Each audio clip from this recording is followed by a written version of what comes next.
আসসালামু আলাইকুম।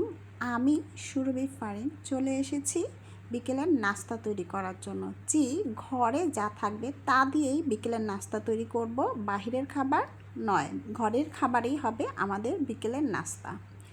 শুরুতে আমি সুজি নিয়েছি। সুজির মধ্যে আমার ঘরে ছিল আলু সিদ্ধ করা, সেই আলুগুলো টুকরো করে দিয়েছি, নারকেল কুচি দিয়েছি আর কালো জিরা দিয়েছি। ঘরে 2 পিস পাউরুটিও ছিল, ভাবলাম দিয়ে দেই, তো দিয়ে দিয়েছি। আর চিনি দিয়ে দিয়েছি, যে যেমনটা খায় সেই অনুযায়ী, আর লবণ আর কিছুটা পানি অ্যাড করে দিলাম। বাস কিছুটা মিক্সড করে তার বাদে তেলে ছেড়ে দিব। এটা কিন্তু পিঠার মতো দেখাবে, কিংবা পিঠার মতনই মজা হবে।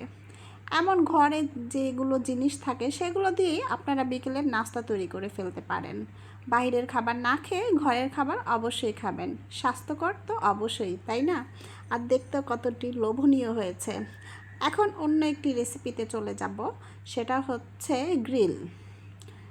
তো চিকেন ছিল, ছোট একটা চিকেন ছিল, সেটা দিয়েই আমি এখন গ্রিল তৈরি করব।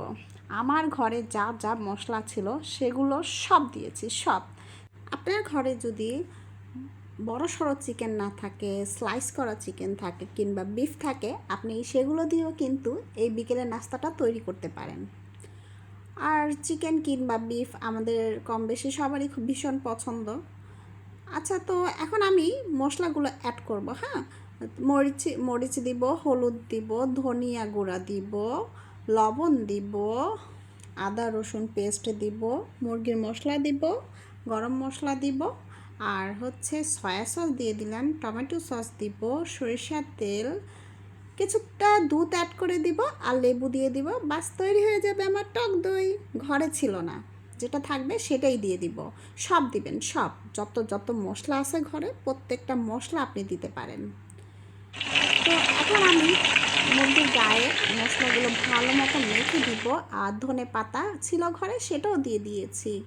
দেখতে কিন্তু লোভনীয় লাগছে, খেতেও কিন্তু দুর্দান্ত হবে। অবশ্যই ট্রাই করে দেখবেন। আর আমার রেসিপি ভালো লাগলে একটি লাইক দিয়ে যাবেন, আর চ্যানেলটি সাবস্ক্রাইব করে পাশে থাকবেন।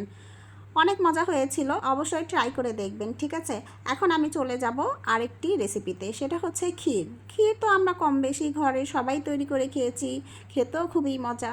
তবে আমি আজ একটু ভিন্ন রকমের ক্ষীরটা তৈরি করব। অনেক সময় হয়টা কি, ক্ষীর রান্না করার সময় দেখা যায় কি দুধটা নষ্ট হয়ে যায়।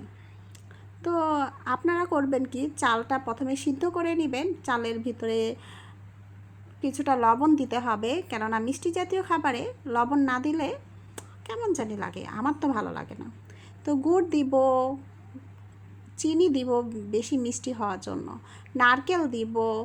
তার বাদে নাড়াচাড়া দিতে দিতে অন্য একটি পাত্রে আমি দুধ ফুটিয়ে নিব। দুধের মধ্যে মাস্ট বি গরম মশলা অ্যাড করে দিবেন, তেজপাতা দিয়ে নেবেন। আর ঘরে ছিল ডালিম কিংবা বেদানা, সেগুলো আমি দিয়ে দিলাম, আর কিশমিশ দিয়ে দিলাম। তো তৈরি হয়ে গেল আমার দুর্দান্ত মজাদার নারকেলের ক্ষীর। হ্যাঁ।